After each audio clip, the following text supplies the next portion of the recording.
হায়রে দুনিয়া, কখনো কখনো মানুষের নির্মমতা আর গুজব একসাথে মিলে এমন এক পরিস্থিতি তৈরি করে যা সত্য মিথ্যার সীমা ভেঙে দেয়। সম্প্রতি সামাজিক যোগাযোগ মাধ্যমে ভাইরাল হওয়া একটি ভিডিও ঠিক তেমনই আলোচনার জন্ম দিয়েছে।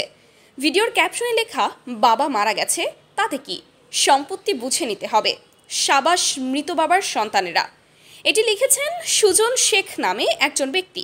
ভিডিওতে দেখা যায় একটি অফিস কক্ষে একজন অসহায় মানুষ চেয়ারে বসে আছেন। পাশের একজন তার আঙুলে টিপসই নিচ্ছেন। আশেপাশে কয়েকজন উপস্থিত। দাবি করা হয় এটাই নাকি সেই মুহূর্ত যখন মৃত বাবাকে বসিয়ে তার সন্তানেরা টিপসই দিয়ে সম্পত্তি লুটে নিচ্ছে। এমন ভয়ঙ্কর অভিযোগ মুহূর্তেই ভাইরাল হয়ে যায়। বলা হয় টিপসই নেওয়া ব্যক্তি মৃত ব্যক্তির সন্তান এবং তিনি নাকি জামায়াত শিবিরের কর্মী। পরে রিউমার স্ক্যানার তদন্ত করে সত্য ঘটনা প্রকাশ করে। জানা যায় ভিডিওটি মোটেও সম্পত্তি লুটের ছিলই না। বাস্তবে এটি একটি হাউজিং কোম্পানি থেকে জমি বিক্রির পর জমির রেজিস্ট্রির সময়কার ভিডিও। বসে থাকা মানুষটি জীবিত, তবে তিনি শারীরিকভাবে খুব অসুস্থ।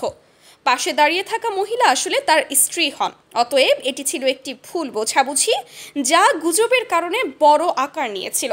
মনে রাখবেন, মিথ্যা ও গুজবে কান না দিয়ে সত্য যাচাই করে আলোচনা ও সমালোচনা করা আমাদের সবার নৈতিক দায়িত্ব। যাই হোক ভিউয়ার্স, বিষয়টি নিয়ে আপনাদের কোনো মন্তব্য থাকলে কমেন্টে জানাতে ভুলবেন না।